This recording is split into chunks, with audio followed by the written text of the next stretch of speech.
I'm going to introduce our presenter for the day, Mr. Colin Van Exel. We're going to give Colin a few minutes to tell us all about his business. And so, like I said, make sure you get that feedback ready, get your questions ready. We're going to turn it over to Mr. Colin. Okay. Can everyone hear me? Is the mic not on? That's just me naturally. God forbid the mic turns on. That's it. Then it'll be good. No, it's it. There you go. Can everyone hear me? Yep. Good? Okay. Well, good morning, everyone. I love being here at 1Million Cups here in Clermont. I live 5 minutes up the road, so I'm really invested in making sure this meeting works because it's a 45-minute drive to Eustis. So I am going to give you some context about my business. I'm going to tell you about how my first year has gone, and I'm going to have two questions for you. One is a business challenge that I currently have, and one is a potential business opportunity. So what do I do at Accelerated Sales Solutions? I basically work with small and mid-sized business owners who are responsible for their business development engine.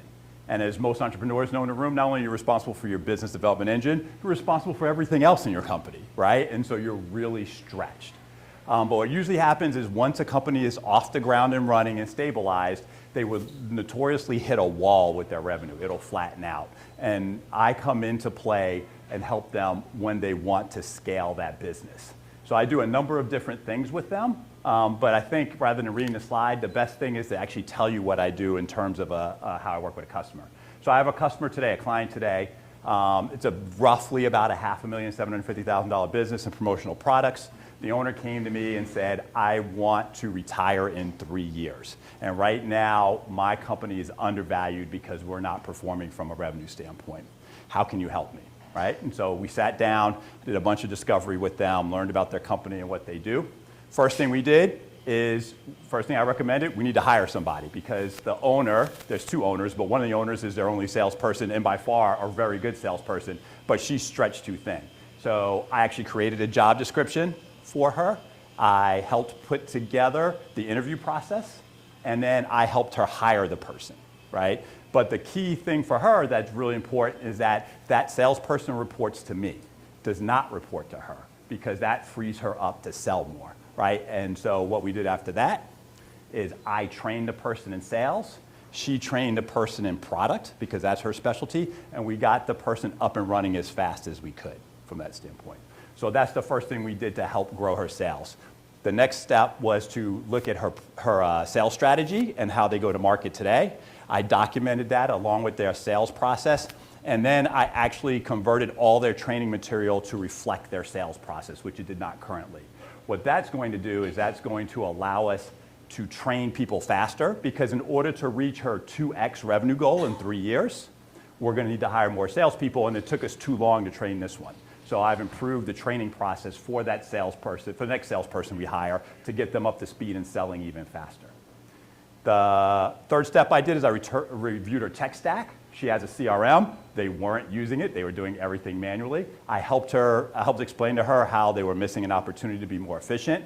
We basically arranged the CRM to look like their sales process, put it in order, so now they can actually look at their opportunity funnel and see how they're doing in terms of future sales.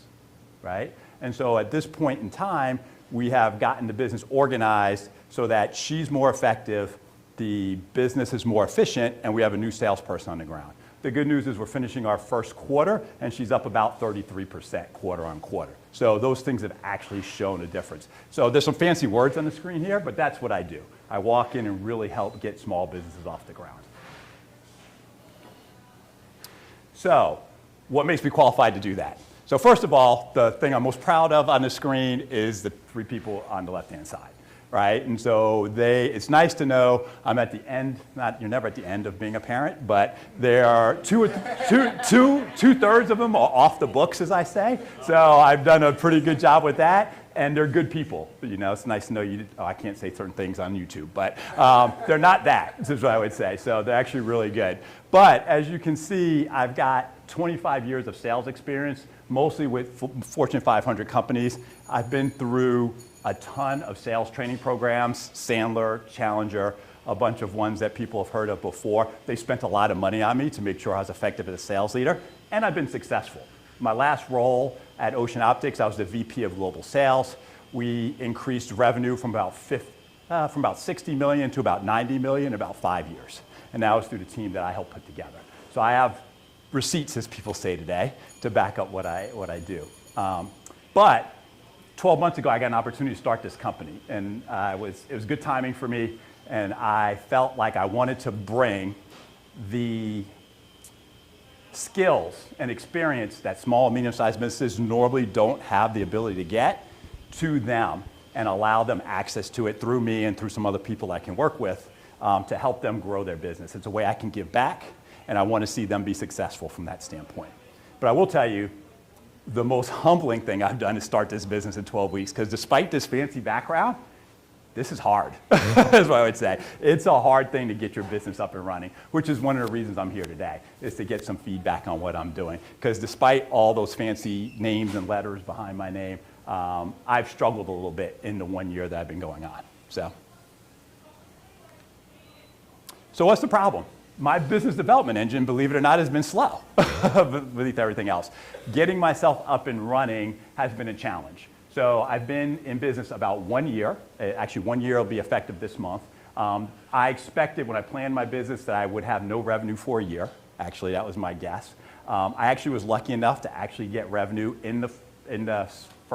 after the first 6 months. So 6 months ended in January. I actually got a nice project that I was unexpected of, and then I actually landed a couple customers.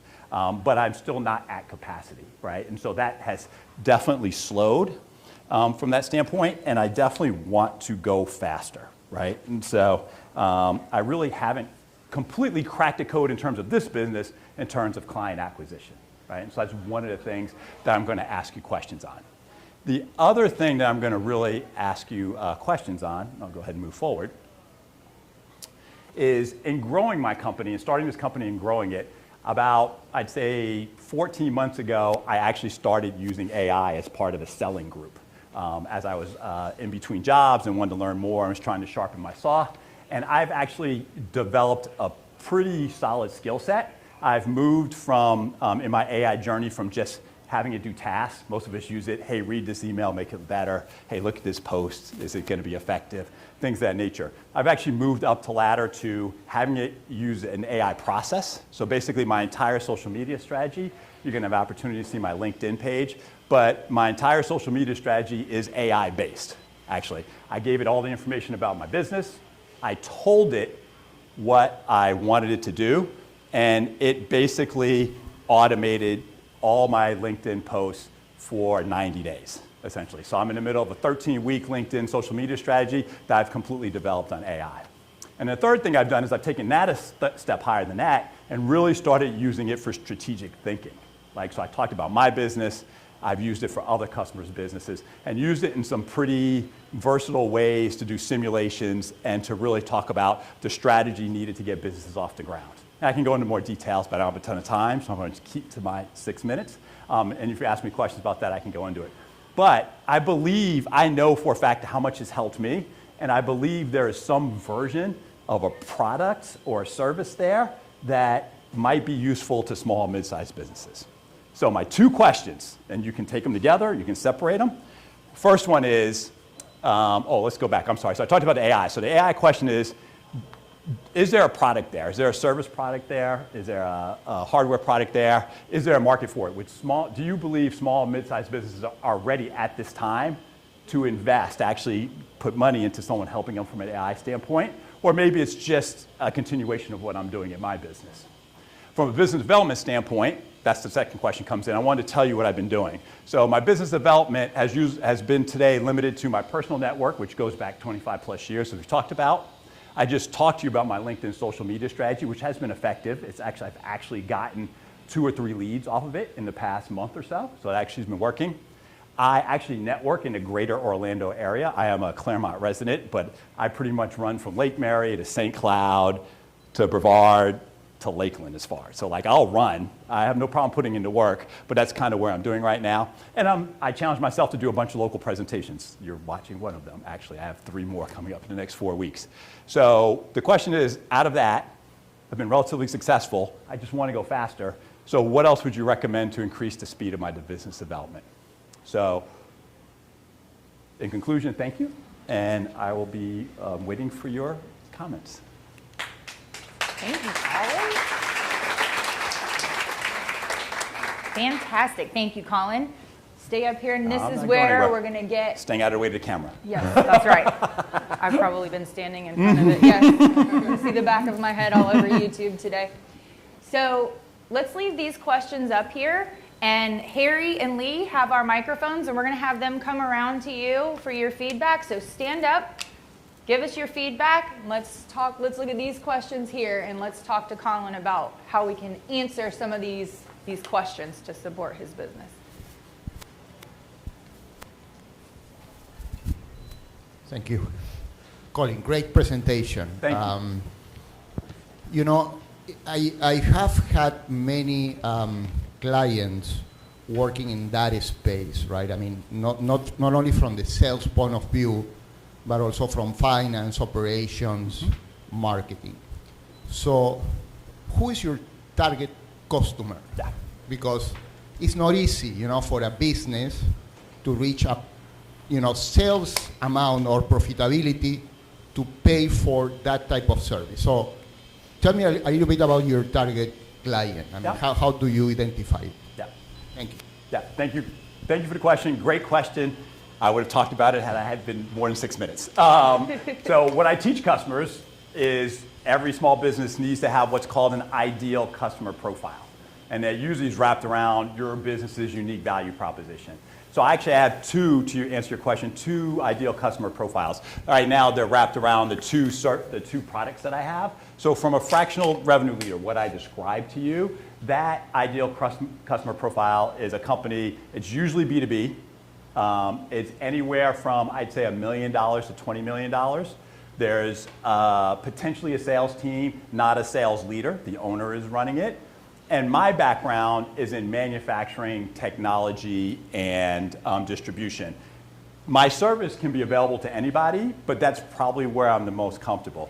Today, I'm working with a food manufacturer, which is not what I've done in the past. I'm working with a promotional products company, and I'm potentially working with, my next client might be a company that does cleaning for builders and different areas. So really that's my sweet spot for that product. When you talk about intensive sales team training, this was the customer I landed, my first customer actually, and it wasn't a fractional sales mode. I had a person call me and said, hey, do you do sales training? And I wasn't bringing any revenue, so I said, sure.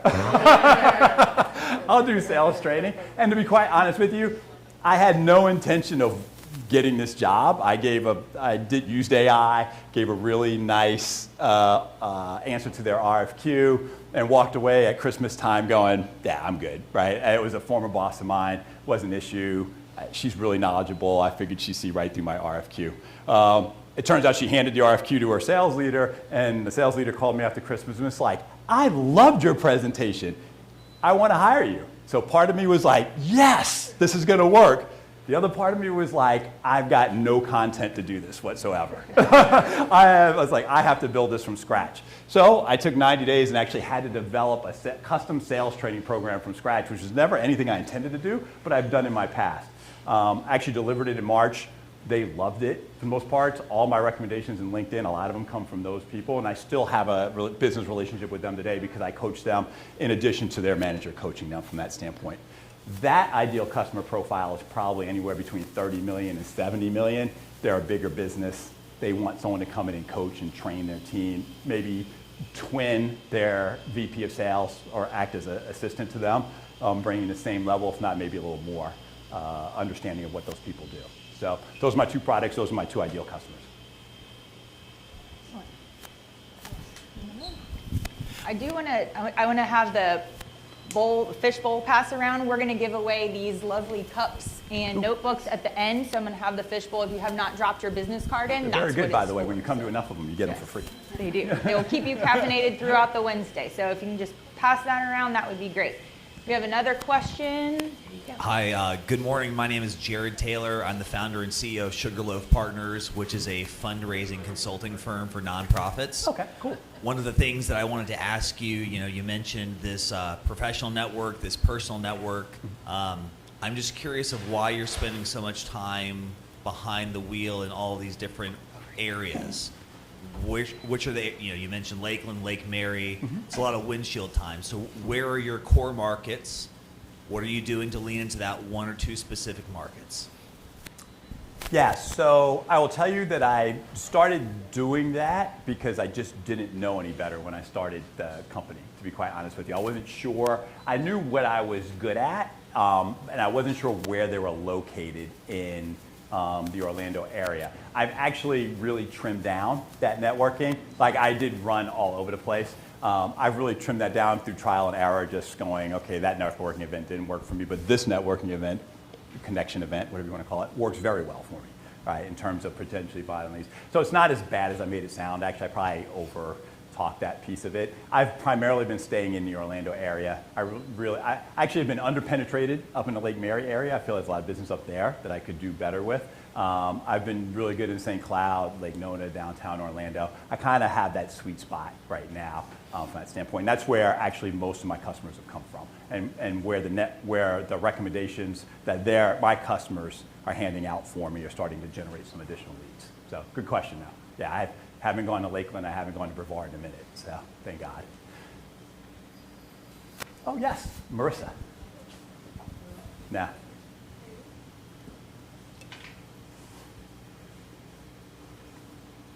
Hi. So you mentioned that you use AI for your social media strategy. Speaking from like a consumer's point of view, it's important to analyze kind of what's trending. Does AI give you like a calendar of like what to post and things like that? Okay, so speaking from somebody as a consumer, and I'm really engaged in social media and the patterns, the algorithm of social media, I would just say be mindful of what's like trending right now. 'Cause AI may tell you like, oh, you should post a picture or a flyer, but that's not really what's trending right now. So I would just say be mindful of what's catching everyone's attention, specifically pertaining to your type of audience. Because do you tell AI like the audience that you're looking for and things like that? Yeah, so first of all, thank you, Marissa. And if I listen to anyone about social media, it's going to be someone under the age of 30, so absolutely. So I love the comment. So I'm going to a little bit more description of what I told AI to do. So I basically put in all the information about my company into AI. I actually fed it sound bites of the training I told you I did. I fed it content, and then I asked it, what do you need to do this? And it actually gave me a list that was really long of more stuff I needed to give it. And I gave it all that. And what it did is like, okay, it asked me how I wanted to use AI. Do you want to do it for lead generation? Do you want to use it for brand building? Do you want to use it for engagement? I said, I don't know. Give me an example of all three. It did.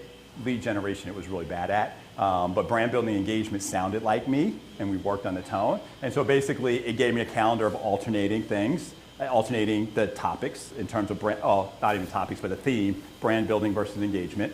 Then it took all the topics that my business is based on, kind of laid them out, and gave me roughly a calendar for it. And then it told me what type of visual, quote, picture, carousel, type information to do it, and I started with that. And so, as I said, I want to do it for a quarter, 13 weeks. I'm 7 weeks into it, and to your point, at about a month, I started to analyze what worked and what did. I was actually manually kept track of all the engagement metrics for each post.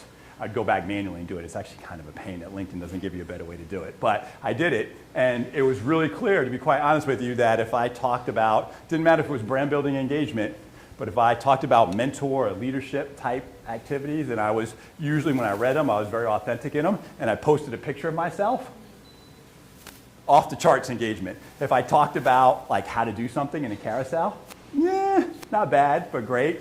And then people don't like quotes at all.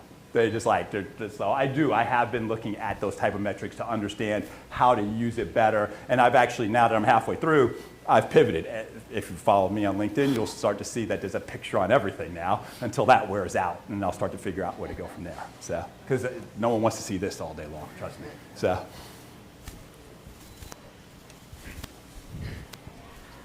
Good morning. My name is Donald with Lippum Lighting, and recently launched new architectural lighting products that I thought I was your target customer. Yeah. But when you illustrated who your target customer was, that got me to thinking, if I had my organization at $1 million plus already, am I already doing most of these things well enough that I'm not necessarily going to be looking for additional support and guidance? So do we have an idea of truly how many potential customers there are that you're targeting at $1 million or 10 million plus that aren't already doing sometimes good enough in-house to not need them to then continue to look outside? And with that, is there some version of this that you could automate to more of a, I guess, like an evergreen? This applies to 90% of what I need. Take me 10% to tweak it for this particular customer at a much lower revenue rate that needs services, so that then I can work with a smaller clientele.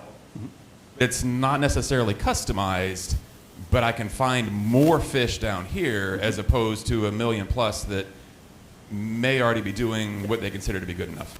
Yeah. So first and foremost, and I have to work with customers on this, when you talk about ideal customer profiles, that's kind of what I think where my value proposition maximizes. It doesn't mean that I don't work with clients outside of that, right? From that standpoint. As I said, the promotional products company, she's only $500,000, right, from that standpoint. And she clearly isn't operating where it is. But to that question that you asked me, and I forgot to say thank you for the question, it's a very good one, is that it really depends on markets, right? Certain markets, you can be small and you can be $10 million, right? Your market is not that. You can be perfectly functional, I think is what I'm interpreting you saying. Like if you're doing $1 million, you're jumping up and down going, I'm successful, right, from that standpoint. What I bring doesn't necessarily, I should say, the basis of my process works for everything B2B in my mind, right? I have to challenge it a little bit B2C because the pool, your customer base, your ideal customer profile can be so much larger, and it's really harder to do that. But it works for everybody. It's just a matter of me sitting with you and understanding what it is and understanding how I can potentially work a rate structure that might work for your business from that standpoint. And I've done that. I've worked with businesses that are smaller and not giving them as much rates. My ideal customer profile, where I'd like to be, is what I've described. Doesn't mean that I won't necessarily take a customer. I can still add value to them. It's just a matter of whether I'm maximizing my revenue from that standpoint from a business. And the question is how many customers do I want to have, right? My ideal is to only have anywhere between 6 to 10 customers at a time at my rates. If I have more than that, I'm not sure I can provide as quality of a job, right? Okay, perfect. So yeah. The only, I guess to add to that is there a baseline of something that this works? That's a good point. For everybody, and now you're not really working with that customer. Yeah. You've bundled a package and just handed it to them. Changed a couple of words here and there on it, and it's still going to be beneficial for that end user because it's much more than they had. That's a really good idea. But it's not a consistent, customized, hands-on workload of your 6 to 8. Once you create it, it kind of sells itself. That's a great idea. I do not have that today. That is a solid idea. Thank you for that. That's a really good something for me to work on. And it's funny, AI asked me something similar to that, actually, but not in that manner. So really good question. Let's go back to your questions just Sorry. to make sure. It's just easy for me to answer those questions. Too far? There you go. Who else? Back here? Yeah. Hello, Brandon here. Yeah, Brandon. I had a question because you touched on something about AI. You said when your posts or things that you were doing, when they were authentic, you got more interaction. So what I've noticed with AI is, and how I use it, is if I have an idea, I use AI to confirm my idea. I do not use AI to create my idea. I do that with everything. Well, actually, I don't use AI very often at all anyway. But when I have a certain idea and I want confirmation of it, then I'll use it. So my question is, when you started using AI, is that when you saw maybe a decline in things, and because you're not necessarily authentic? And I'll say this because your personality is extremely magnetic, whereas AI is computer. You're not getting that authenticity, you're not getting that magnetic personality that's coming through to what you're doing if you're using AI for everything. So the question is basically, have you noticed a decline because of using AI? Yeah. The direct answer to your question is no. And what I caution everyone when they use AI is a lot of people tend to think AI is actually thinking, or at least people who don't understand it really thinking. It's really not thinking. It's just a predictive tool is all it does. It actually is just really good at predicting the next character or word is how it works. So anything that AI kicks out, I always read thoroughly, to be honest with you. And I make sure it sounds like me. And if it doesn't sound like me, I sit down and correct it. I do use it for idea generation. To be quite honest with you, I'm an engineer by trade. I'm great at math and science. I'm a process guy. I am not the most creative person in the world, and I really struggle with that. It takes me hours to come up with, I feel, what people do in like 5 minutes. I can solve a quadratic equation for you really quickly, but like I can't do a picture, right? I can't think of things, right? And so I do use AI to help me generate ideas from that standpoint, but I do, once again, you always have to review anything AI kicks out, right? Because you do want it to sound like yourself from that standpoint. And I spend actually a lot of time doing that. And also I think that's backed up by the results from LinkedIn that show when I put a picture with it, it's way better than if I put a stock photo of something or if I give a carousel. Actually, carousels that talk about doing things, that actually resonates occasionally with people because it's teaching them something along the way. They're like, hey, I didn't think of it that way, and sometimes that works.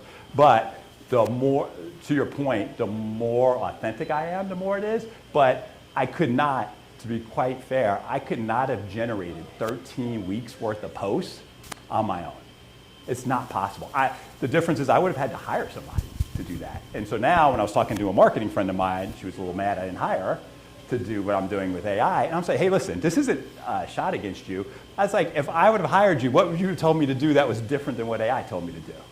And she's like, not much. I would have tweaked here or there. I said, so when I do hire you, you're going to be able to do so much more for me because I've already taken that step one, right? And that's what AI does. AI enhances you. It takes if you use it correctly, it takes who you are and can produce things that are more efficient, more effective, and a way higher volume than you ever could. And I'll be honest with you, I could not have done that custom sales presentation. It's all in my head. I could not have gotten it out in 90 days if I hadn't used AI. I helped AI give me the layout for it. It was my ideas, but it gave me the layout for it. I created the presentation for the most part. Now, I say 90% of the presentation I created, but it laid out the scheduling for me. It gave me the script that I talked to. It made sure I was on time, just like today, in terms of getting done. And it really is an enhancement to who you are if you're using it correctly. And that's why I asked that second question, is because I feel like some people are using it, some people aren't using it to a right level, and some other people aren't using it at all. And that kind of frightens me. I think that's good feedback for you, and I appreciate that for agreed that characteristic that is Colin that we look for. We want that to come across, but we don't want Colin to sit at home behind a computer, paralyzed by behind a computer if you're doing quadratic equations. But we don't want that to keep him from getting out there and going and taking on those challenges and businesses. So you wouldn't be able to keep me in the house anyway. Right. So that's great feedback. I think really that of the two questions that you had, they're very different, business development and AI, and I think those are two very different questions and different approaches, and I applaud you for asking both of them. I know we did have some more feedback in the audience. Yeah. I am Angie Gibbs, a living benefits provider. So you have 3 impressive degrees, right? Aerospace engineer, MBA, and you've been a successful employee for 25 years. So what What made you decide to start your own business? Like that was my decision. Do you have a business mentor who will guide you and been successful Yeah. to really speed up Yeah. success? So I decided to start my company, like I said, a little over a year ago, but 6 months before that, so 18 months ago, Ocean Optics, where I was with, the CEO, even though we were super successful, the CEO that I worked for decided to pick a fight with the private equity company that owned us and managed to get himself fired. And when he got himself fired, the new CEO came in and did what most CEOs do, and I had no issue with it, replaced his entire staff, right? Which put me out of a job, which I had no, actually, that's how I got that job to begin with, and another CEO change, so I really wasn't complaining about it, to be quite honest with you. But that's when it became an opportunity. And so let's have a little reality check, right? So I'm a 55-year-old male at making really good money out in a job market where I feel like if you don't know somebody at a company, you're probably not getting hired at where I want to be. So it was that versus starting my own company, which is something I thought about for a long time. I said, and like everyone else, I was nervous, I was scared, I didn't know if I'd be successful. And I was like, you know what, you got some savings put away. I had done this for a year. Like I said, I could go a year without it. Let's go ahead and do it. So that's essentially why I did it, to be honest with you, because I liked my chances. To be quite honest with you, it's just a math equation. I felt like my probability of being successful running a business was better than my probability of getting a job.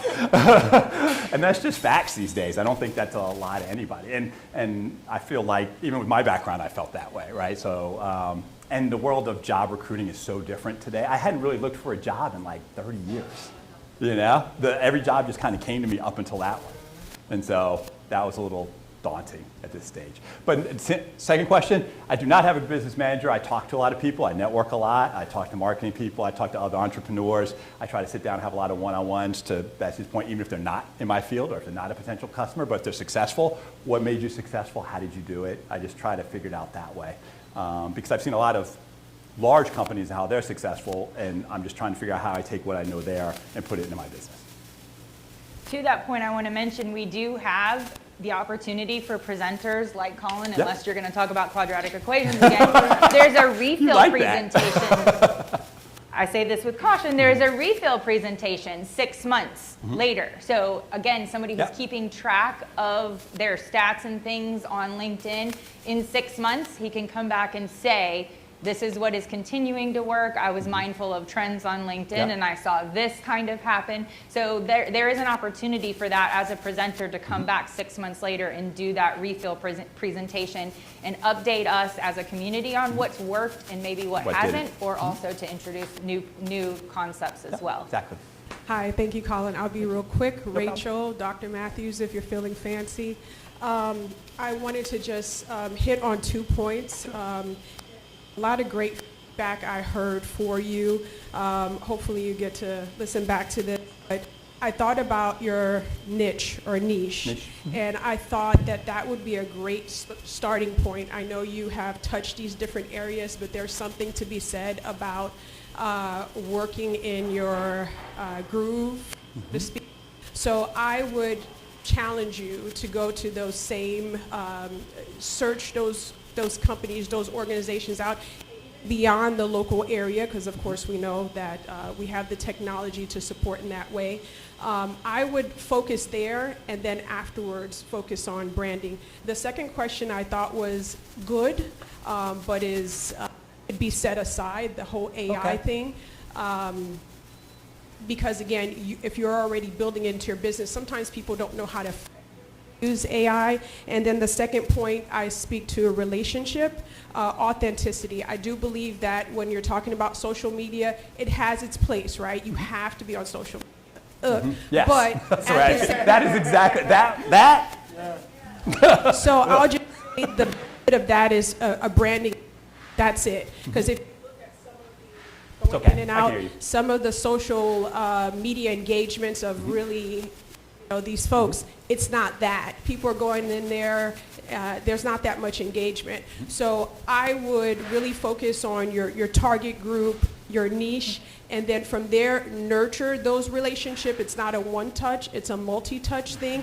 And the authenticity factor that someone pointed to, and I'll just leave you with, thank you so much. Yeah, so Thank you very much. Great comment. So I heard you say embrace my inner nerd, because that's what I am. All those techie degrees, that's just, I could have been a character on The Big Bang Theory. And then the other thing what you said is that one of the things I was worried about. The AI thing, I do worry about it distracting me from my core business. And that's what I kind of heard you say. I definitely hear that piece of it as well. And this is why I asked the question, to be honest with you. And I definitely am behind your category in terms of that. But I will be honest, it has had beneficial results in the background, because people in my personal network have reached out to me for potential things that I might be able to help them with, because they have seen my every other day or daily posting, right? So that it is doing its job, right? And that's the way I think of it. I'm not wired to get hung up in how many likes I got or how many people.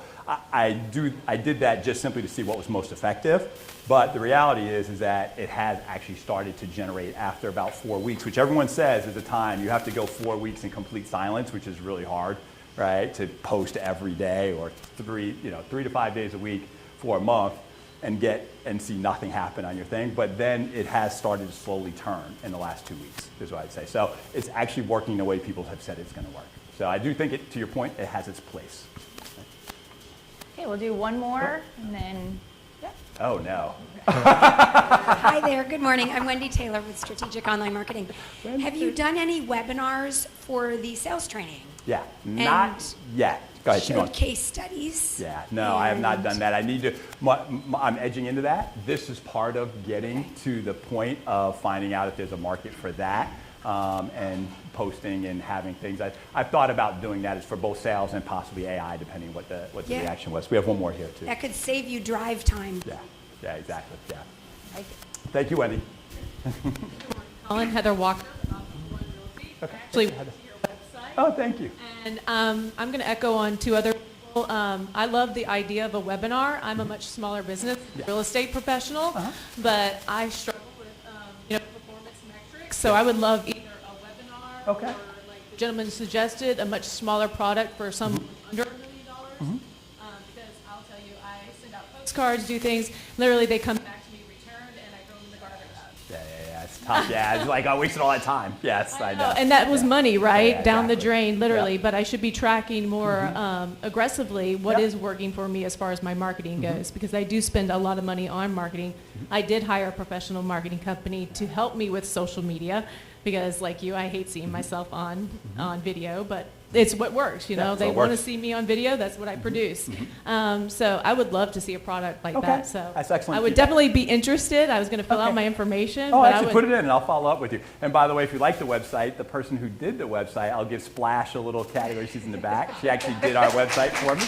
Awesome way website. Back when. I met her and her husband a year ago at a similar event, and she actually did. I knew nothing. I was scared as all get out at that point in time. And her husband's the one who developed the website, did a great job with me, and really put me at ease. So. There's those 1 million cups Splash. connections at work, to the point of who's your business coach right now? 1 million cups is Yes, 1 million cups. You guys are. now. Exactly. This is his support network right now, and we'll be here. Yep. So I want to follow up. Oh, sure. On some of the comments here. I think doing business is always about evolving. And you have been evolving. I think LinkedIn is where you're professional and the people attracted you, and you get a client from it. I would say successfully ask for testimonial and then post it up there, and then enlarge that. Even though that sales is not what you're doing, but you're doing well, and you catch that attention. So expand that. Yeah. Expand I that. need to do a better job with that. I've written that down before, but thank you for the reiteration of that. I don't do enough job asking for those type of records. I have a big personality, but I'm actually a little humble on the side. I don't like talking about it. So, but yeah, I can't. Whatever your clients exactly. want you. Yeah, thank you. That's what it is. Yeah. You're very humble, Colin. Yeah. Marty, again. I'll throw a did you know at you. Large majority of business owners are over the age of 55. How many people over 55 do you think are using AI? I'll leave that open-ended. I think a lot more people than you think, actually. Yeah? I think. Well, it depends how comfortable you are. I didn't mean that. I meant that respectfully. Yeah. No, I think I talk to most people I talk to that are using it who talk to me about it are actually my age, actually. So. Cool. Well, they might not want to adopt a learning curve, but they do want to adopt a bottom line increase. Yeah. So if you're able to provide the metrics on not only how you've used it for yourself, but how you can help them and increase sales, but also increase efficiencies. As in doing that, they may eliminate some staff or move some operations around. So consider using your operations background or partnering with other people that may provide those services, like an HR generalist or something, to kind of think that through and do like a whole package deal. And then you're creating a referral network because they're already visiting these smaller businesses, offering fractional support too. So I really like the lower tier level and being able to use AI or other tools to kind of get stuff out of your brain box out onto the street and educational models to get more client acquisition and replicate your process. Consider tracking your client acquisition time and cost. That would you probably already do that. Yeah, look, as I'm figuring it out, I do that. As you're creating these educational models and gatekeeping that material, but providing it on a subscription basis, so they can use it as continual training for their team. That's a good idea. That's a really good idea. I hadn't thought about that. Great job, Colin. Thank you. Thank you. So this is Colin's contact information. Yeah, Obviously, QR the link codes. to his website is working. So if you want to snap that, if you think of any other feedback or anything, definitely let him know. I'm sure he will be open to that Absolutely. as a follow-up as well.